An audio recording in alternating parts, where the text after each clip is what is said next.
Harish, the best academy. Good evening everyone. Welcome to the Harish Academy. This is Pratap. Today we will discuss August 7th, 2026 current affairs in detail. ఇవాళ మన first topic ఒక international summit, ఒక ముఖ్యమైన అంతర్జాతీయ సదస్సు, Bharat international rice conference 2026. Bharat international rice conference 2026 తెలుగులో చెప్పాలంటే భారత్ అంతర్జాతీయ వరి సదస్సు 2026. తెలుగులో చెప్పాలంటే భారత్ అంతర్జాతీయ వరి సదస్సు 2026. మరి ఇది ఒక ఇంటర్నేషనల్ సమ్మిట్, రైస్ సెక్టార్ని డెవలప్ చేయడానికి నిర్వహించబోయే ఒక అంతర్జాతీయ సదస్సు. ఈ యొక్క రైస్ ప్రొడక్షన్, ఈ యొక్క బియ్యపు రంగంలో ఉత్పత్తికి సంబంధించి కావచ్చు, బియ్యపు ఎగుమతులకు సంబంధించి మనము ఏ విధంగా డెవలప్ అవ్వాలి అని చెప్పేసి జరిగే ఒక ఇంటర్నేషనల్ సమ్మిట్ అండి. ఈ సమ్మిట్ ఈ సంవత్సరం న్యూఢిల్లీలో జరగబోతా ఉంది. అక్టోబర్ 23 నుంచి అక్టోబర్ 25, 2026, అక్టోబర్ 23 నుంచి అక్టోబర్ 25 వరకు న్యూఢిల్లీలోని భారత్ మండపంలో జరగబోతా ఉంది. మరి ఇక్కడ ఎగ్జామ్ పాయింట్ ఆఫ్ వ్యూలో మనం తెలుసుకోవాల్సింది, ఇది ఎన్నవ ఎడిషన్, దీన్ని ఎవరు నిర్వహిస్తూ ఉన్నారు? ఇది సెకండ్ ఎడిషన్ అంటే రెండవసారి జరుగుతుంది. మరి ఫస్ట్ ఎడిషన్ ఎప్పుడు జరిగిందంటే మనం డిస్కస్ చేసుకున్నామండి 2025 అక్టోబర్లో ఫస్ట్ ఎడిషన్ కూడా న్యూఢిల్లీలోని భారత్ మండపంలోనే జరిగిందన్న విషయం గుర్తుపెట్టుకోండి. మరి దీన్ని ఆర్గనైజ్ చేసేది, దీన్ని నిర్వహించేది ఇండియన్ రైస్ ఎక్స్పోర్టర్స్ ఫెడరేషన్ దీన్ని నిర్వహిస్తుంది. మరి దీని ముఖ్య ఉద్దేశం ఇందాక చెప్పినట్టు, మనం ఆల్రెడీ మీరు చూస్తే రైస్ ప్రొడక్షన్లో ఇండియా వరల్డ్లోనే నంబర్ 1 ప్లేస్లో ఉంది. ఈ బియ్యపు ఉత్పత్తిలో ప్రపంచంలోనే భారతదేశం మొదటి స్థానంలో ఉంది.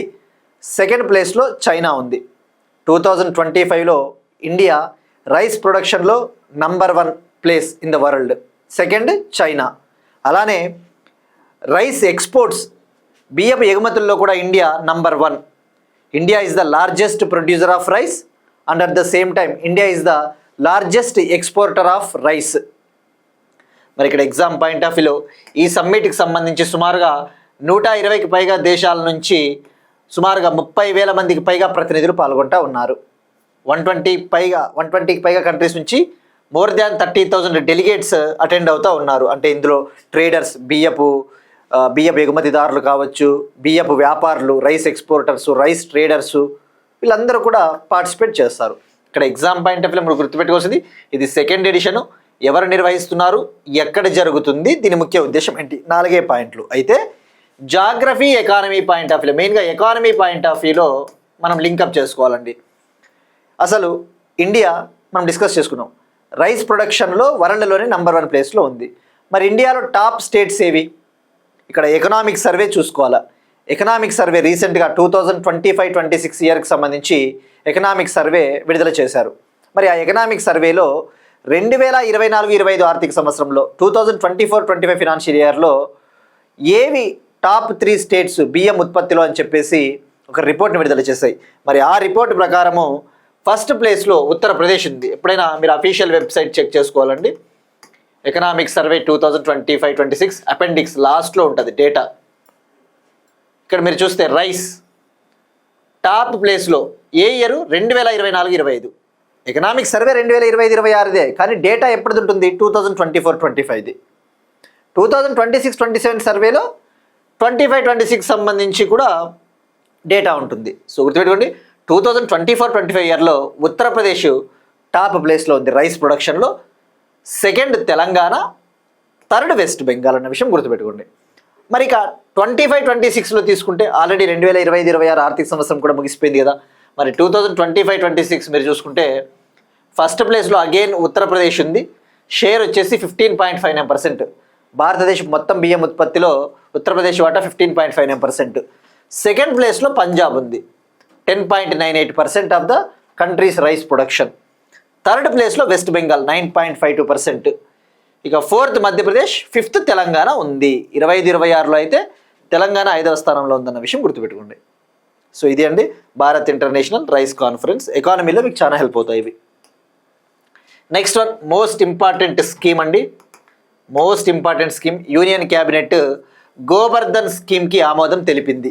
ఎనర్జీ సెక్యూరిటీ, ఇంధన భద్రతకు సంబంధించి యూనియన్ క్యాబినెట్ ఎస్టర్డే ఒక modified Gobardhan scheme, revamped Gobardhan స్కీమ్కి ఆమోదం తెలిపింది. ఇక్కడ గోబర్ధన్ స్కీమ్ అనేది ఇది ఒక రెన్యూబుల్ ఎనర్జీ స్కీమ్ అని చెప్పవచ్చు. ముఖ్యంగా బయోగ్యాస్ని ఉత్పత్తి చేయడం కోసము 2018లో ఈ స్కీమ్ని లాంచ్ చేశారు. 2018లో ఈ స్కీమ్ని లాంచ్ చేశారు. అయితే ఇప్పుడు దీన్ని మళ్ళీ ఎక్స్టెండ్ చేశారు. దీన్ని పొడిగిస్తూ ఉంటారు కదా, దీన్ని పొడిగిస్తుంటారు, దీన్ని లేదంటే ఆధునీకరిస్తూ ఉంటారు, పునరుద్ధరిస్తూ ఉంటారు, రీకాన్స్టిట్యూట్ చేస్తూ ఉంటారు, మోడర్నైజ్ చేస్తూ ఉంటారు, ఎక్స్టెండ్ చేస్తూ ఉంటారు. సో ఇప్పుడు మళ్ళీ ఈ స్కీమ్కి కొత్తగా ఆమోదం తెలపడం జరిగింది. మరి ఇక్కడ ఎగ్జామ్ పాయింట్ ఆఫ్ వ్యూ మీరు ఫోకస్ చేసింది దీనికోసం ఎంత కేటాయించారు అంటే 23,371 కోట్ల గోబర్ధన్ పథకానికి కేంద్ర మంత్రివర్గం ఆమోదం తెలిపింది. 23,371 crore గోబర్ధన్ స్కీమ్కి యూనియన్ క్యాబినెట్ అప్రూవల్ ఇచ్చింది. మరి ఇక్కడ ఫస్ట్ ఆఫ్ ఆల్ ఇందాక చెప్పినట్టు గోబర్ధన్ స్కీమ్, అసలు గోబర్ధన్ అంటే ఏంటి? అబ్రివేషన్ చాలా ఇంపార్టెంట్ అండి. అబ్రివేషన్ వచ్చేసి గ్యాల్వనైజింగ్, గోబర్ధన్ అంటే ఫుల్ ఫామ్ మనకి చాలా ఇంపార్టెంట్ అండి. Galvanizing organic bio agro resources Dhan. Galvanizing organic bio agro resources Dhan అంటే బయో ఆగ్రో రిసోర్సెస్ ఉంటాయి కదా, కౌడంగ్ ఆవు పేడ, అగ్రికల్చరల్ వేస్ట్ వ్యవసాయ వ్యర్థాలు, మున్సిపల్ వేస్ట్, ఈ మున్సిపల్ వ్యర్థాలు, ఇటువంటి వాటి నుంచి మనము బయో ఎనర్జీని ఉత్పత్తి చేయాలి. అదే రెన్యూబుల్ ఎనర్జీ, పునరుత్పాదక ఇంధన వనరు. మరి ఈ స్కీమ్ని ఒరిజినల్గా ఎప్పుడు లాంచ్ చేశారు అంటే గుర్తుపెట్టుకోండి, 2018లోనే స్వచ్ఛ భారత్ మిషన్ గ్రామీణ కాంపోనెంట్ కింద 2018లో లాంచ్ చేశారు. ఇప్పుడు దీన్ని ఆధునీకరించారు, ఎక్స్టెండ్ చేశారన్న విషయం గుర్తుపెట్టుకోండి. మరి ఇక్కడ ఎగ్జామ్ పాయింట్ ఆఫ్ వ్యూలో ఎప్పుడైనా కానీ నేను నెంబర్ ఆఫ్ టైమ్స్ చెప్పానండి, ఒక స్కీమ్ న్యూస్లో ఉన్నప్పుడు ఆ స్కీమ్ ఏ మంత్రిత్వ శాఖ పరిధిలోకి వస్తుంది, ఈ స్కీము ఏ మినిస్ట్రీ కిందకు వస్తుంది, ఇది చూడంగానే ఇది గోబర్ధన్ కాబట్టి బయో ఎనర్జీ అంటే రెన్యూబుల్ ఎనర్జీ. సో చటుక్కున ఏమనుకుంటారు, ministry of new and renewable energy, పునరుత్పాదక శక్తి వనరుల మంత్రిత్వ శాఖ అనుకునే అవకాశం ఉంటుంది, పొరపడే ఛాన్స్ ఉంటుంది. బట్ ఈ స్కీమ్ని అమలు చేసే మంత్రిత్వ శాఖ ministry of petroleum and natural gas, petroleum మరియు సహజ వాయువు మంత్రిత్వ శాఖ. మరి ఎందుకు అంటే ఈ యొక్క గోబర్ధన్ స్కీమ్ను ఉపయోగించి దేశవ్యాప్తంగా సిబిజీ ప్లాంట్లను ఏర్పాటు చేస్తారు. కంట్రీ వైడ్ కంప్రెస్డ్ బయోగ్యాస్ ప్లాంట్స్ని సెటప్ చేస్తారు. తద్వారా బయోగ్యాస్ ఆ గ్యాస్ని ఉత్పత్తి చేస్తారు. ఆ గ్యాస్ని పైప్ లైన్స్ ద్వారా కూడా సప్లై చేస్తారు. రైట్. సో మరి ఇక్కడ ఈ స్కీమ్కి కేటాయించిన బడ్జెట్ ఎంతో తెలుసుకోవాలి. ఫస్ట్ ఈ స్కీమ్కి కేటాయించిన బడ్జెట్ 23,731 crore, 23,731 కోట్లు అన్న విషయం గుర్తుపెట్టుకోండి. మరి ఎప్పటి నుంచి ఎప్పటి వరకు అమల్లో ఉంటుంది? 2026-27 నుంచి 2035-36, 2026-27 నుంచి 2035-36 వరకు ఇది ఇంప్లిమెంటేషన్లో ఉంటుంది. మరి టార్గెట్స్ ఏం పెట్టుకున్నారు? లక్ష్యాలు వచ్చేసి దేశవ్యాప్తంగా ఈ డొమెస్టిక్ సిబిజీ ఉత్పత్తిని 10 రెట్లు 10 times పెంచాలి. Increase the domestic CBG production nearly 10 times. Right. మరి ఇంకా ఉన్నాయి, జస్ట్ బేసిక్ థింగ్స్ అండి. మీకు ఇవన్నీ కూడా సైన్స్ అండ్ టెక్నాలజీలో ఎనర్జీ సెక్యూరిటీ కింద హెల్ప్ అవుతుంది. చాప్టర్ ఎనర్జీ సెక్యూరిటీ, ఇంధన భద్రత, energy management. So nodal ministry petroleum and natural gas. మరి ఈ సిబిజీని కంప్రెస్డ్ బయోగ్యాస్ని ఉత్పత్తి చేయాలి అంటే ఏం వాడతారు? ఇందాక చెప్పినట్టు వ్యవసాయ వ్యర్థాలు, ఆవు పేడ, sugar industry waste, municipal waste, మిగతా బయోమాస్. మరి దీనివల్ల ఉపయోగాలు ఏంటి? సిబిజీ వల్ల వెహికల్స్లో వాడచ్చు. కంప్రెస్డ్ న్యాచురల్ గ్యాస్ సిఎన్జితో బ్లెండ్ చేసి, సిఎన్జితో దీన్ని కలపడం ద్వారా, సిఎన్జితో సిబిజీని కలిపి వెహికల్స్లో వాడడం వల్ల ఏమవుతుంది? పొల్యూషన్ తగ్గుతుంది, అంతే కదా. జిహెచ్జి గ్యాసెస్ తక్కువ రిలీజ్ అవుతాయి, ఎందుకంటే సిబిజీ అనేది కొద్దిగా ఎన్విరాన్మెంట్ ఫ్రెండ్లీ, పర్యావరణానికి హాని చేయదు. అలానే పైప్డ్ న్యాచురల్ గ్యాస్ నెట్వర్క్స్ ద్వారా సప్లై కూడా చేయవచ్చు. ఇంకా అయిపోలేదండి ఈ టాపిక్. మరి దీనివల్ల ఏం లాభాలు? ఈ స్కీమ్ వల్ల కలగబోయే ఉపయోగాలు ఏం చెప్తా ఉంది అంటే భారత ప్రభుత్వము ప్రజెంట్ ఇండియాలో సుమారుగా 300 సిబిజీ ప్లాంట్స్ ఉన్నాయి. దేశవ్యాప్తంగా సుమారుగా 300 మాత్రమే సిబిజీ ప్లాంట్లు వర్క్ చేస్తూ ఉన్నాయి, సిబిజీని ఉత్పత్తి చేసే ప్లాంట్లు. ఇప్పుడు ఈ స్కీమ్ ద్వారా సుమారుగా 5,000 ప్లాంట్లను ఏర్పాటు చేయబోతూ ఉన్నారు. తద్వారా గ్రామీణ ప్రాంతాల్లో యువతకి ఉపాధి లభిస్తుంది, రూరల్ ఎంప్లాయ్మెంట్. అలానే సర్కులర్ ఎకానమీ, ఇది మోస్ట్ ఇంపార్టెంట్ టాపిక్. ఇలాంటి కీవర్డ్స్ అండి, యాక్చువల్లీ గ్రూప్ 1 మెయిన్స్ కావచ్చు, యూపీఎస్సీ ఇలాంటి మెయిన్స్లలో ఇలాంటి కీవర్డ్స్ని బాగా యూజ్ చేయొచ్చు. సర్కులర్ ఎకానమీని అంటే రెడ్యూస్ రీయూజ్ రీసైక్లింగ్ అంటారు కదా, ఆ సర్కులర్ ఎకానమీని మనము ఇంప్రూవ్ చేయొచ్చు. అది ఆ స్కీమ్ విషయం గుర్తుపెట్టుకోండి. Next most important topic Andhra Pradesh current affair అండి. స్థానిక హస్తకళలను ప్రపంచవ్యాప్తంగా ప్రోత్సహించడానికి క్యూఆర్ కోడ్ వ్యవస్థను ప్రారంభించిన ఆంధ్రప్రదేశ్ ప్రభుత్వం. స్థానిక హస్తకళలను ప్రపంచవ్యాప్తంగా ప్రోత్సహించడానికి క్యూఆర్ కోడ్ వ్యవస్థను ప్రారంభించిన ఆంధ్రప్రదేశ్ ప్రభుత్వం. ఆంధ్రప్రదేశ్ గవర్నమెంటు ఆంధ్రప్రదేశ్లో తయారు అయ్యే ఏవైతే హ్యాండీక్రాఫ్ట్స్ ఉంటాయో, ఉదాహరణకు ఏటి కొప్పాక బొమ్మలు కావచ్చు, ఏవైనా కలంకారీ శారీలు, కలంకారీ పెయింటింగ్ చీరలు, ఇటువంటివి సొంతంగా చేతులతో వాళ్ళు తయారు చేస్తూ ఉంటారు కదా, అటువంటి హ్యాండీక్రాఫ్ట్ ప్రోడక్ట్స్కి national wide global wide marketing promote చేయడం కోసం, మార్కెటింగ్ అవకాశాలు కల్పించడం కోసం ఈ హ్యాండీక్రాఫ్ట్ ప్రోడక్ట్స్కి క్యూఆర్ కోడ్ని లాంచ్ చేసింది. Andhra Pradesh launched QR code system for the handicraft products. మరి ఎవరు లాంచ్ చేశారు అంటే Andhra Pradesh handicrafts development corporation. Andhra Pradesh handicrafts development corporation, లేపాక్షిలో ఉంటుంది కార్పొరేషన్, లేపాక్షి, దీన్ని లాంచ్ చేయడం జరిగింది. మరి ఏంటి ఈ క్యూఆర్ కోడ్ని ఇలా అమలు చేయడం వల్ల లాభాలు ఏంటి? ఇప్పుడు జనరల్గా ఏదైనా ఒక ప్రోడక్ట్కి కనుక క్యూఆర్ కోడ్ ఉంది అనుకోండి, క్యూఆర్ కోడ్ని అటాచ్ చేస్తే ఆ ప్రోడక్ట్కి, ఆ ఉత్పత్తికి ఎవరైతే బయ్యర్స్, ఎవరైతే కొనుక్కునే వాళ్ళు ఉంటారో, స్కాన్ చేస్తే మొత్తం ఆ ప్రోడక్ట్ గురించి కంప్లీట్ డీటెయిల్స్ వస్తాయి. ఇది ఎక్కడ తయారైంది, దీన్ని తయారు చేసిన వాళ్ళు ఎవరు, ఇది ఒరిజినల్ ప్రోడక్టా కాదా, అంతా కూడా ఎవరీ డీటెయిల్స్. దీనివల్ల ఖచ్చితత్వం పెరుగుతుంది, ఎగుమతులు పెరుగుతాయి, అథెంటిసిటీ అనేది ఇంప్రూవ్ అవుతుంది, ఎక్స్పోర్ట్స్ అనేవి ఇంప్రూవ్ అవుతాయి. So simple. మరి ఇక్కడ ఇందులో భాగంగా ఎన్ని ప్రోడక్ట్స్కి ఆంధ్రప్రదేశ్ ప్రభుత్వము క్యూఆర్ కోడ్ని లాంచ్ చేసిందో తెలుసుకోవాలండి. తొలుత ఈ ప్రోడక్ట్స్కి క్యూఆర్ కోడ్ని కేటాయించబోతూ ఉన్నారు. ఒకటి బొబ్బిలి ఏకండ వీణ, బోనుమద్ది మురళి గారి బొబ్బిలి ఏకండ వీణ, కలంకారీ పెయింటింగ్స్ ఆఫ్ మహాభారతం, శ్రీకృష్ణ లీల, ఇవన్నీ కూడా హ్యాండీక్రాఫ్ట్ ప్రోడక్ట్స్ అండి, వివిధ రకాల థీమ్లతో ఉండే ప్రోడక్ట్స్. అలానే సంపూర్ణ రామాయణం హ్యాండీక్రాఫ్ట్, మత్స్యావతారం హ్యాండీక్రాఫ్ట్, అలానే wooden craving of the hands behind the craft, అంటే చెక్కతో తయారు చేసే ఒక రకమైన కళ. అలానే Jatayu saving Sita from Ravana, Jatayu saving Sita from Ravana, రావణుడి బారి నుంచి సీతని జటాయు అనే ఒక పక్షి రక్షిస్తుంది. లేపాక్షిలో ఉంటుంది జటాయు సంథింగ్. మరి ఇది మొరస వంశీకృష్ణ గారి హ్యాండీక్రాఫ్ట్. అలానే సవర ఆదివాసీ పెయింటింగ్, సవర రాజు అనే పర్సన్ గీసిన ఆదివాసీ పెయింటింగ్, సవర ఆదివాసీ పెయింటింగ్. సో ఓవరాల్గా ఇనీషియల్గా 8 ప్రోడక్ట్స్కి ఈ క్యూఆర్ కోడ్ని లాంచ్ చేయడం జరిగిందండి.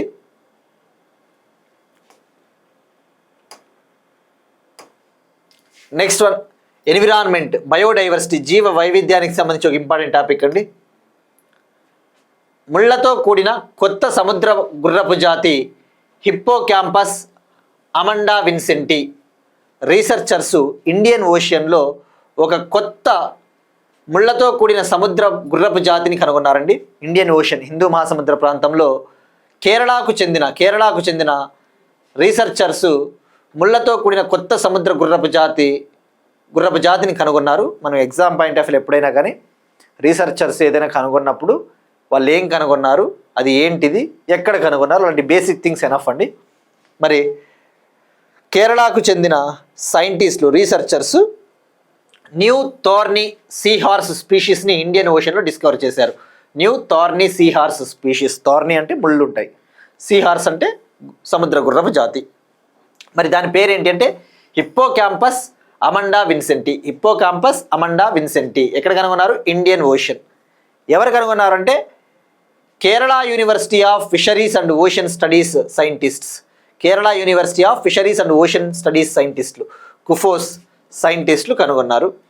మరి దీనికి సంబంధించి వివరాలు ఒక సైన్స్ జర్నల్, జూ టాక్సా అనే సైన్స్ జర్నల్లో పబ్లిష్ చేశారండి. మరి ఇక్కడ మీరు చూస్తే ఈ హిప్పోక్యాంపస్ అమండా విన్సెంటి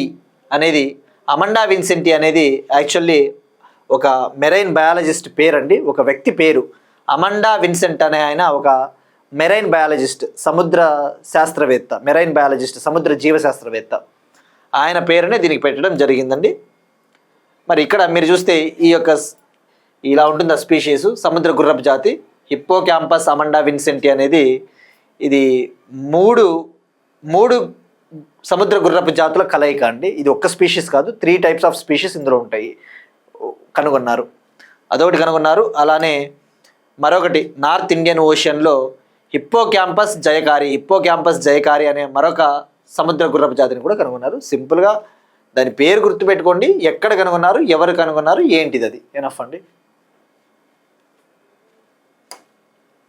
నెక్స్ట్ వన్, స్పేస్ టెక్నాలజీకి సంబంధించిన మోస్ట్ ఇంపార్టెంట్ టాపిక్ అండి. స్కైరూట్తో HEX-20 ఒప్పందం.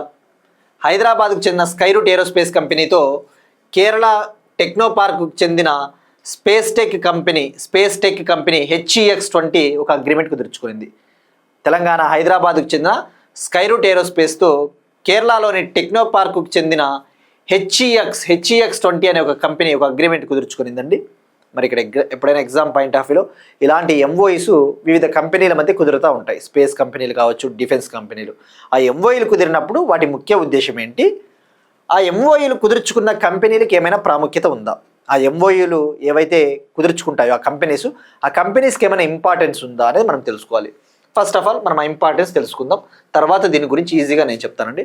First, Skyroot aerospace Hyderabad. ఇటీవలే మనం న్యూస్లో చూసాం, భారతదేశపు మొట్టమొదటి private orbital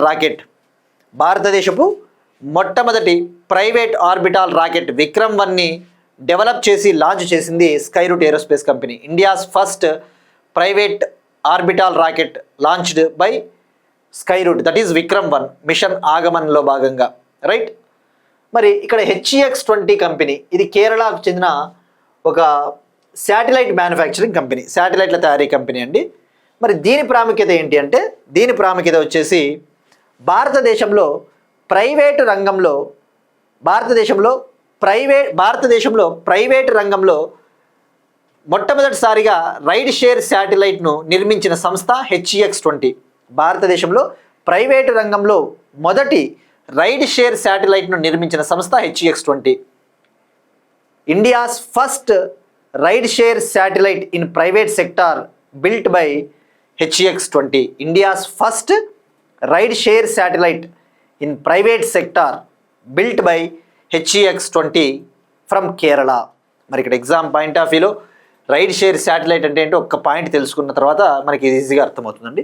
ride share satellite అంటే జనరల్గా ఒక కంపెనీ ఒక శాటిలైట్ని లాంచ్ చేసినప్పుడు ఆ శాటిలైట్లో పేలోడ్లు ఉంటాయి కదా, ఆ శాటిలైట్ని లాంచ్ చేయడానికి సపరేట్గా రాకెట్ని యూజ్ చేస్తారు. కానీ రైడ్ షేర్ శాటిలైట్ అంటే పేర్లోనే ఉంది. రైడ్ షేర్ అంటే ఏంటండి, మనము ర్యాపిడో, ఓలా బుక్ చేసుకున్నప్పుడు ఒక్కొక్కరు సింగిల్గా బుక్ చేసుకుంటారు, లేదంటే రైడ్ని షేర్ చేసుకుంటారు. మనం ఒకటే ఆడిపోతాంలే, చాలా రేట్ అవుతుంది, చాలా ఎక్కువ పడుతుంది అని చెప్పినప్పుడు ఇద్దరు ముగ్గురితో కలిపి రైడ్ని షేర్ చేసుకుంటాం. సో పేరులోనే ఉంది రైడ్ షేర్ శాటిలైట్ అంటే వాళ్ళు తయారు చేసిన శాటిలైట్ ఏదైతే ఉంటుందో ఆ శాటిలైట్లో పేలోడ్ ఉంటుంది కదా, వేరే కంపెనీకి చెందిన రాకెట్లో పేలోడ్లు పంపిస్తారు, వివిధ రకాల శాటిలైట్లను పంపిస్తారు. ఆ శాటిలైట్లతో పాటు వీళ్ళ శాటిలైట్ని కూడా పంపిస్తారు. సో అట్లా HEX built India's first ride share satellite in the private sector. మరి దాని పేరు ఏంటండి, ఇది కూడా చాలా ఇంపార్టెంట్. HEX-20 కంపెనీ భారతదేశపు మొదటి ride share satellite in private sector. భారతదేశపు ప్రైవేట్ రంగంలో భారతదేశం మొదటి రైడ్ షేర్ శాటిలైట్ని నిర్మించింది. దాని పేరు నీలా అనే ఒక రైడ్ షేర్ శాటిలైట్. ఎవరు నిర్మించారు? HEX-20. ఎప్పుడు లాంచ్ చేశారు? మార్చ్ 2025లో. ఏ రాకెట్ ద్వారా లాంచ్ చేశారండి? చాలా ఇంపార్టెంట్ అండి, నెంబర్ ఆఫ్ రివిజన్స్ చేస్తే గుర్తుంటాయి. SpaceX కంపెనీకి చెందిన ట్రాన్స్పోర్టర్ 13 స్పేస్ క్రాఫ్ట్ ద్వారా లాంచ్ చేశారు. SpaceX కంపెనీకి చెందిన ట్రాన్స్పోర్టర్ 13 స్పేస్ క్రాఫ్ట్ ద్వారా మార్చ్ 2025లో ఈ నీలాని లాంచ్ చేశారు. ఇట్లా మనకి ఐడియా ఉండాలి. సో ఇప్పుడు ఈజీగా అర్థమవుతుంది. సో ఇప్పుడు ఏం చేస్తున్నారు, కేరళకు చెందిన ఈ HEX-20 స్కైరూట్తో అగ్రిమెంట్ కుదుర్చుకునింది కదా, మరి వీళ్ళు ఏం చేస్తారు, భవిష్యత్తులో వీళ్ళు తయారు చేయబోయే శాటిలైట్లు ఏవైతే ఉంటాయో HEX-20 తయారు చేయబోయే శాటిలైట్లు, వీళ్ళు ఫ్యూచర్లో స్కైరూట్ కంపెనీ విక్రమ్ సిరీస్లో భాగంగా రాకెట్లను లాంచ్ చేస్తారు కదా, ఆ విక్రమ్ సిరీస్లో భాగంగా లాంచ్ చేయబోయే రాకెట్లలో వీళ్ళ శాటిలైట్లని, వీళ్ళ పేలోడ్లని లాంచ్ చేస్తారు. ఇది మోస్ట్ ఇంపార్టెంట్ టాపిక్ అండి. ఇక లాస్ట్ మంత్ కూడా, గత నెలలో కూడా ఈ HEX-20 కంపెనీ తైవాన్ కంట్రీకి చెందిన నేషనల్ సెంట్రల్ యూనివర్సిటీ కోసము తన రెండో ఉపగ్రహము, తన సెకండ్ శాటిలైట్ కోయో కైనటిక్ యా అబ్జర్వర్ కోయో అనే ఒక శాటిలైట్ని కూడా స్పేస్ ఎక్స్కు చెందిన ట్రాన్స్పోర్టర్ 17 ద్వారా HEX-20 లాంచ్ చేసింది. సో ఇదంతా కూడా మీకు ఈజీగా అర్థమవుతుంది. సో మరి అగ్రిమెంట్ దేనికి సంబంధించినది అంటే భూ పరిశీలన ఉపగ్రహాలకు సంబంధించినది. ఎర్త్ అబ్జర్వేషన్ కాన్స్టలేషన్ శాటిలైట్స్, భూ పరిశీలన ఉపగ్రహాలకు సంబంధించిన ఒక అగ్రిమెంట్ అన్న విషయం గుర్తుపెట్టుకోండి. సో ఈ 2 కంపెనీలకి చాలా ఇంపార్టెన్స్ ఉందండి. ఇలాంటి కంపెనీలు చాలా వార్తల్లో ఉన్నాయండి. ఫర్ ఎగ్జాంపుల్ బెల్లాట్రిక్స్ ఏరోస్పేస్ కావచ్చు, Digantara aerospace, Skyroot aerospace, Agnikul cosmos, HEX-20 ఇవి చాలా important. Next one again space technology సంబంధించి ఒక ఇంపార్టెంట్ టాపిక్ అండి. అంతరిక్షంలో పండించిన మొదటి వరి పంటను సేకరించిన చైనా. అంతరిక్షంలో పండించిన మొదటి వరి పంటను సేకరించిన చైనా అంతరిక్షంలో తొలిసారిగా వరి పంటను పండించింది. వరి పంట అంటే టన్నులు కేజీలు కాదండి, కొద్దిగా పండించింది. అంతరిక్షంలో పండించిన మొదటి వరి పంటను చైనా సేకరించింది. మరి ఇక్కడ ఫస్ట్ ఏంటి, China successfully harvested the first batch of rice grown in the space. China successfully harvested the first batch of rice grown in the space. మరి ఇక్కడ ఎగ్జామ్ పాయింట్ ఆఫ్ వ్యూలో ఫ్యూచర్లో లాంగ్ జర్నీ స్పేస్ మిషన్స్కి ఆస్ట్రోనాట్స్ వెళ్తూ ఉంటారు, దీర్ఘకాలం స్పేస్లో ఉంటారు. మరి వాళ్ళకి ఎర్త్ నుంచి ఈ యొక్క సీడ్స్, ఎర్త్ నుంచి పంటల్ని పంపించాలి, ఫుడ్ గ్రెయిన్స్ని పంపించాలి అంటే ఇబ్బంది అని చెప్పేసి భవిష్యత్తులో స్పేస్లోనే పండిద్దాము. స్పేస్లో పండించడం అంటే ఆ యొక్క ఎన్విరాన్మెంట్లో, ఆ సైంటిఫిక్ ఎన్విరాన్మెంట్లో పండించడం ద్వారా వాళ్ళ అవసరాలు తీరుతాయని చెప్పేసి ఇటువంటి ప్రయోగాలు చేస్తూ ఉంటారు. మరి ఇప్పుడు వీళ్ళు ఎక్కడ పండించారు అంటే చైనాకు చెందిన తియాంగాంగ్ స్పేస్ రీసెర్చ్ స్టేషన్లో ఈ వరి పంటను పండించారు. ఇక్కడ మీరు చూస్తే సేకరిస్తున్నారు. ఇది ఒక ఇమాజినరీ పిక్చర్ అండి యాక్చువల్లీ. మరి అసలు ఎలా తీసుకెళ్లారు,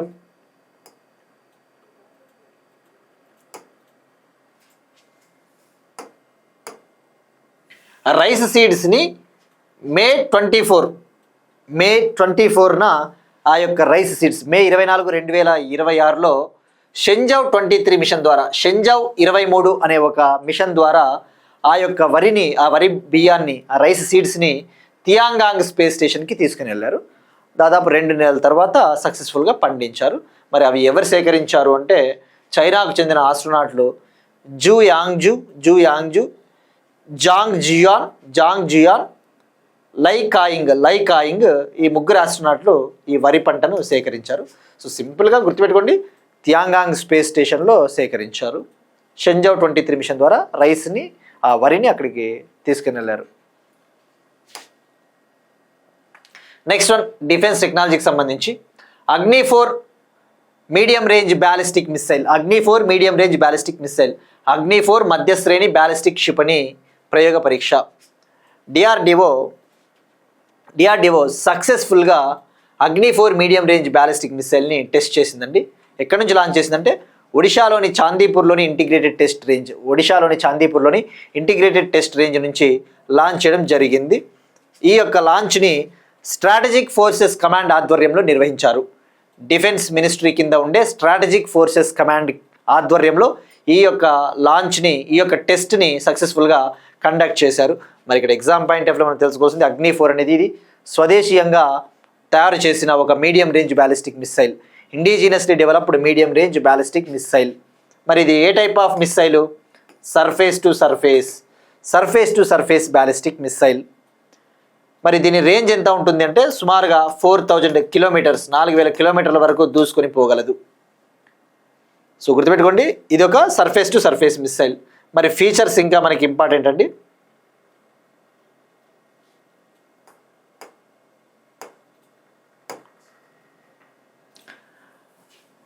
పేలోడ్ వచ్చేసి 1000 కేజీల బరువున్న పేలోడ్ని మోసుకొని పోతుంది. రేంజ్ వచ్చేసి సుమారుగా 4000 కిలోమీటర్ల వరకు దూసుకొని పోగలదు. ఇది సర్ఫేస్ టు సర్ఫేస్ మిస్సైల్. మరి ఎన్ని స్టేజ్లు ఉంటాయి? ఇది 2 స్టేజ్ మిస్సైల్, 2 స్టేజ్లు సాలిడ్ ఫీల్డ్ ఘన ఇంధన ఆధారిత missile, 2 stage solid field missile అండి. ఇందులో అడ్వాన్స్డ్ ఏవియానిక్స్, వివిధ రకాల ఎక్విప్మెంట్స్ ఉంటాయి. అగ్ని-4ని ఎప్పుడు డెవలప్ చేశారండి? యాక్చువల్లీ అగ్ని సిరీస్ని integrated guided missile development programme 1983లో missile man of India missile man of India Abdul Kalam గారి నేతృత్వంలో IGMDP integrated guided missile development ప్రోగ్రామ్ని డెవలప్ చేశారు. అందులో భాగంగా 5 టైప్స్ ఆఫ్ మిసైల్స్, 5 రకాల మిసైల్స్ని అభివృద్ధి చేశారు. అందులో అగ్ని ఒకటి, పృథ్వీ, అగ్ని, త్రిశూల్, ఆకాష్, నాగ్ అని చెప్పేసి లెక్కలేని సార్లు చెప్పుకున్నాం ఇలాంటివన్నీ కూడా. ఇక అగ్ని ప్రైమ్ మిసైల్ కూడా ఉంది. అగ్ని 1 నుంచి అగ్ని 5, అగ్ని 1, అగ్ని 2, అగ్ని 3, అగ్ని 4, అగ్ని 5, అలానే అగ్ని ప్రైమ్ మిసైల్ కూడా ఉంది, గతంలో డిస్కస్ చేసుకున్నాం. నెక్స్ట్ వన్, ఆగస్టు 15ను ఇండియా డేగా ప్రకటించిన మసాచుసెట్స్ స్టేట్స్. అమెరికాలోని మసాచుసెట్స్ స్టేట్ ఆగస్ట్ 15ని ఇండియా డేగా అనౌన్స్ చేసింది. ఆగస్ట్ 15th ఈ సంవత్సరం మనం జరుపుకునేది 79th ఇండిపెండెన్స్ డే, 79వ స్వాతంత్ర దినోత్సవం. మరి ఆగస్ట్ 15ని అమెరికాలోని మసాచుసెట్స్ రాష్ట్రము ఇండియా డేగా ప్రకటించింది. అంటే ఇరు దేశాల మధ్య సంబంధాలని బలోపేతం చేయడం కోసం అంతే. ఇది direct one liner current affair అండి. ఇరు దేశాల మధ్య రిలేషన్స్ని ఇంప్రూవ్ చేసుకోవాలనే ఉద్దేశంతో ఇలాంటి నిర్ణయాలు తీసుకుంటూ ఉంటారు. మసాచుసెట్స్ స్టేట్, అలానే ఆ మసాచుసెట్స్ స్టేట్లోని బోస్టన్ సిటీలో ఆగస్ట్ 15ని ఇండియా డేగా సెలబ్రేట్ చేసుకోబోతూ ఉన్నారు. నెక్స్ట్ వన్, పర్యావరణ పరిరక్షణకు doctor MS Swaminathan award 2026. Most important topic అండి awards. Doctor MS Swaminathan award for environment protection 2026. Doctor MS Swaminathan award for environment protection 2026. పర్యావరణ పరిరక్షణకు గాను ఎవరైతే ఎన్విరాన్మెంట్ని కాపాడడానికి కృషి చేస్తారో వాళ్ళకి డాక్టర్ ఎంఎస్ స్వామినాథన్ అవార్డుని ఇవ్వడం జరుగుతుంది. Doctor MS Swaminathan award 2026. మరి ఇక్కడ ఈ సంవత్సరం ఎవరికి వచ్చిందంటే తమిళనాడుకు చెందిన 2 మహిళలకు వచ్చిందండి. తమిళనాడుకు చెందిన 2 ఉమెన్ 2 మహిళలకి లభించింది. మరి వాళ్ళ పేర్లు వచ్చేసి పి పెచియమ్మల్, మరొకరు గోవిందమ్మల్, వీళ్ళిద్దరికీ లభించింది. ఈ అవార్డు సెరమనీ ఎక్కడ జరిగిందంటే చెన్నైలో, తమిళనాడులో జరిగింది. మరి ఇక్కడ ఎగ్జామ్ పాయింట్ ఆఫ్ వ్యూ మనం తెలుసుకోవాల్సింది ఫస్ట్ ఎంఎస్ స్వామినాథన్ గారి నుంచి తెలుసుకోవాలి. ఫాదర్ ఆఫ్ గ్రీన్ రెవల్యూషన్, హరిత విప్లవ పితామహుడు ఎంఎస్ స్వామినాథన్ గారు. ఇవాళ ఆగస్ట్ 7th ఆయన బర్త్డే, ఆగస్ట్ 7th ఆయన జయంతి. మరి ఆయన చేసిన సేవలకు గాను ఇటువంటి అవార్డ్స్ని ఆయన పేరు మీద కొన్ని తీసుకొని వచ్చారు. అలాంటిదే ఒకటి ఎన్విరాన్మెంట్ ప్రొటెక్షన్, పర్యావరణ పరిరక్షణకు ఎవరైతే కృషి చేస్తారో వాళ్ళకి ఇచ్చే అవార్డు ఇది. ఎవరికి వచ్చింది? తమిళనాడుకి చెందిన 2 ఉమెన్, పి పెచియమ్మల్, గోవిందమ్మల్. మరి ఇక్కడ ఇంకా తెలుసుకోవాల్సింది ఈ అవార్డుని ఎవరిస్తారు అంటే ఎంఎస్ స్వామినాథన్ రీసెర్చ్ ఫౌండేషన్, అలానే క్యావిన్ కేర్ ప్రైవేట్ లిమిటెడ్ సంస్థ, మరియు రోటరీ క్లబ్ ఆఫ్ మద్రాస్ ఈస్ట్కి చెందిన రోటరీ క్లబ్ సహకారంతో ఈ అవార్డుని ఇవ్వడం జరుగుతుంది. మరి ఎందుకు ఇచ్చారు అంటే ఈమె తమిళనాడుకి చెందిన పి పెచియమ్మల్, ఈమె సముద్రాన్ని ప్లాస్టిక్ రహితంగా మార్చేందుకు కృషి చేసింది. ఓషన్లో ప్లాస్టిక్ లేకుండా ట్రై చేసింది. అలానే తమిళనాడుకి చెందిన మరో మహిళ గోవిందమ్మల్ సుస్థిర వ్యవసాయ పద్ధతుల్లో కృషి చేశారు. అంటే అగ్రికల్చర్ అనేది సస్టైనబుల్గా ప్రాక్టీస్ చేసింది. తద్వారా గ్రీన్ హౌస్ గ్యాస్ ఎమిషన్స్ ఎక్కువ విడుదల కావు, కెమికల్ ఫర్టిలైజర్స్ వాడినప్పుడు సాయిల్ క్వాలిటీ కూడా పెరుగుతుంది. సో సింపుల్గా గుర్తుపెట్టుకుంది. మరి ఎవరి చేతుల మీదుగా ఈ అవార్డు అందుకున్నారంటే జాతీయ జీవ వైవిధ్య అథారిటీ చైర్మన్ వీరేంద్ర తివారీ చేతుల మీదుగా వీరి అవార్డుని అందుకున్నారు. National biodiversity authority chairman Virendra Tiwari చేతుల మీదుగా ఈ అవార్డుని వాళ్ళు అందుకున్నారు. మరి ఇక్కడ ఎగ్జామ్ పాయింట్ ఆఫ్ వ్యూ తెలుసుకోవాల్సింది MS Swaminathan award for environment protection. అయితే ఇలాంటిదే ఈయన పేరు మీద ఒక గ్లోబల్ అవార్డును కూడా లాస్ట్ ఇయర్ తొలిసారిగా క్రియేట్ చేశారు. మనం డిస్కస్ చేసుకున్నాం. ప్రైమ్ మినిస్టర్ నరేంద్ర మోడీ గారు 2025లో ఎంఎస్ స్వామినాథన్ గారి పేరిట ఒక అంతర్జాతీయ అవార్డును కూడా అనౌన్స్ చేశారు. అవార్డు పేరేంటి, అది ఎవరికి వచ్చిందో మనం ఒకసారి తెలుసుకుందాం. మళ్ళీ ఇంకొకసారి తెలుసుకుందామండి. అది నైజీరియాకు చెందిన సైంటిస్ట్కి వచ్చింది, మనం తెలుసుకుందాం. ఆగస్టు 2025లో లాస్ట్ ఇయర్ న్యూఢిల్లీలో ఎంఎస్ స్వామినాథన్ గారి 100వ జయంతి ఉత్సవాలు జరిగాయి. అక్కడ ఈ అవార్డుని తొలిసారిగా ఫస్ట్ అవార్డుని ఎవరికి ఇచ్చారంటే నైజీరియాకు చెందిన సైంటిస్ట్ డాక్టర్ అడెన్లే అనే పర్సన్కి ఇచ్చారండి. మరి ఎందుకు ఇచ్చారండి? ఆయన నైజీరియాలో హంగర్ని తగ్గించడానికి కృషి చేశారు. నైజీరియాలో ఈ యొక్క ఆకలి బాధల్ని తప్పించడానికి కృషి చేశాడు. మరి అవార్డు పేరు ఏంటి అంటే ఆ అవార్డు పేరు global MS Swaminathan award for food and peace. Global MS Swaminathan award for food and peace. ఇది ఒక ఇంటర్నేషనల్ అవార్డు అనే విషయం గుర్తుపెట్టుకోండి. ఇది ఇంటర్నేషనల్ అవార్డు. ఇది ఫుడ్ సెక్యూరిటీ కోసం కృషి చేసే వాళ్ళకి ఇస్తారు, ఆహార భద్రత కోసం కృషి చేసే వాళ్ళకి. ఇట్లా మనం అన్నీ కూడా లింకప్ చేసుకోవాలండి. అలానే ఆగస్ట్ 7th ఈరోజు ఆగస్టు 7ని మహారాష్ట్ర ప్రభుత్వం సుస్థిర వ్యవసాయ దినోత్సవంగా సెలబ్రేట్ చేసుకుంటుంది. ఎంఎస్ స్వామినాథన్ గారికి గుర్తింపుగా sustainable agricultural day August 7th. ఏ స్టేట్ అంటే మహారాష్ట్ర. మనం డిస్కస్ చేసుకున్నాం. Next one sports. 2026 Asian rafting ఛాంపియన్షిప్కు ఆతిథ్యం ఇవ్వనున్న అరుణాచల్ ప్రదేశ్. 2026 ఆసియన్ రాఫ్టింగ్ ఛాంపియన్షిప్కి అరుణాచల్ స్టేటు హోస్ట్గా నిర్వహించబోతోంది. అరుణాచల్ ఆతిథ్యం ఇవ్వబోతోంది. మరి ఎక్కడ జరగబోతోంది అంటే ఇందాక చెప్పినట్టు అరుణాచల్ ప్రదేశ్ అక్టోబర్ 5th నుంచి అక్టోబర్ 9th వరకు అరుణాచల్ ప్రదేశ్లోని సియాంగ్ డిస్టిక్లో, అరుణాచల్ ప్రదేశ్లోని సియాంగ్ జిల్లాలో జరగబోతుంది 5 రోజుల పాటు. ఇది రాఫ్టింగ్ అంటే ఇది ఒక రకమైన వాటర్ స్పోర్ట్ అండి. మీరు ఇక్కడ చూస్తే ఇది ఒక వాటర్ స్పోర్ట్. ఎక్కడ జరుగుతుందంటే అరుణాచల్ ప్రదేశ్లోని సిమంగ్ రివర్. ఈ సిమంగ్ నది అనేది సియాంగ్ రివర్కి ట్రిబ్యూటరీ, సియాంగ్ రివర్కి ఉపనది. ఎలాగో ఈ టోర్నమెంట్ ముగిస్తే తెలుసుకుంటామండి, బట్ న్యూస్లో ఉంది కాబట్టి తెలుసుకోవాలి.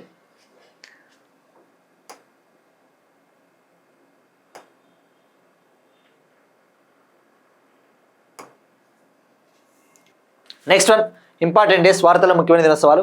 నేషనల్ హ్యాండ్లూమ్ డే, జాతీయ చేనేత దినోత్సవం. ఈరోజు ఆగస్ట్ 7th జాతీయ చేనేత దినోత్సవం అండి. ఎవ్రీ ఇయర్ జాతీయ చేనేత దినోత్సవాన్ని ఆగస్ట్ 7th సెలబ్రేట్ చేసుకుంటారు. National handloom day August 7th. మరి ఈ సంవత్సరం జరుపుకునేది 12th నేషనల్ హ్యాండ్లూమ్ డే. 12వసారి సెలబ్రేట్ చేసుకుంటాం. తొలిసారిగా 2015లో స్టార్ట్ చేశారు, 2015. ఇప్పుడు 12వ ఎడిషన్. మరి ఎందుకు ఆగస్ట్ 7th అంటే ఆగస్ట్ 7th అనేది మనకి స్వాతంత్ర ఉద్యమంలో చాలా ఇంపార్టెంట్. 1905లో 1905 ఆగస్టు 7న స్వదేశీ ఉద్యమం మొదలైంది బెంగాల్లో, వెస్ట్ బెంగాల్లోని కలకత్తా టౌన్ హాల్. ఆ బెంగాల్లోని కలకత్తా టౌన్ హాల్లో స్వదేశీ ఉద్యమం స్టార్ట్ అయింది. ఎప్పుడు స్టార్ట్ అయిందంటే 1905 ఆగస్ట్ 7th. అందుకు గుర్తుగా నేషనల్ హ్యాండ్లూమ్ డే చెప్పారు కదా. స్వదేశీ ఉద్యమంలో స్వదేశీ వస్తువులనే వాడాలి, మనం తయారు చేసిన ఖాదీ బట్టలనే వాడాలి, ఫారిన్ టెక్స్టైల్స్, ఫారిన్ దుస్తుల్ని వాడకూడదు. ఇదే కదా స్వదేశీ ఉద్యమం. ఇక ఇవాళ క్వశ్చన్ అండి మనం డిస్కస్ చేసుకున్న టాపిక్కే డామియట్టా పోర్ట్. మనం డిస్కస్ చేసుకున్నాం. డామియట్టా పోర్టు ఏ దేశంలో ఉంది? ట్రై చేయండి. కానీ నిన్న అడిగిన question, Casper Vikram Sarabhai medal 2026 winner ఎవరు అంటే ఇండియాకు చెందిన ఆస్ట్రోఫిజిసిస్ట్ అన్నపూర్ణి సుబ్రహ్మణ్యం. ఈమె ఒక మహిళ. ఈ అవార్డుని గెలుచుకున్న ఫస్ట్ ఇండియన్ ఉమెన్, ఈ అవార్డుని గెలుచుకున్న మొదటి భారతీయ మహిళ. ఈమె ఇండియన్ ఇన్స్టిట్యూట్ ఆఫ్ ఆస్ట్రోఫిజిక్స్కి డైరెక్టర్గా ఉందండి. బెంగళూరులోని ఇండియన్ ఇన్స్టిట్యూట్ ఆఫ్ ఆస్ట్రోఫిజిక్స్కి ఈమె డైరెక్టర్గా ఉంది. ఆ పాయింట్ కూడా యాడ్ చేసుకోండి. మరి ఈ అవార్డుని ఎన్నేళ్ళకి ఒకసారి ఇస్తారండి? కాస్పర్ విక్రమ్ సారాభాయ్ మెడల్ని 2 yearsకి ఒకసారి ఇస్తారండి. ఈ పాయింట్ కూడా యాడ్ చేసుకోండి. చెప్పలేము, అడిగినా అడగొచ్చు, ఇట్లాంటి కూడా అడగొచ్చు. ఫర్ ఎవ్రీ 2 years, బై ఎన్నియల్, ప్రతి 2 ఏళ్ళకి ఒకసారి ఈ అవార్డుని ఇస్తారు.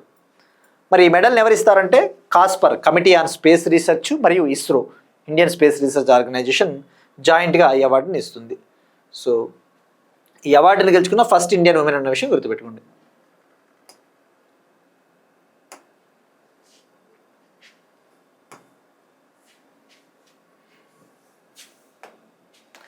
That's it. These are today's current affairs. We'll meet again tomorrow and thank you everyone.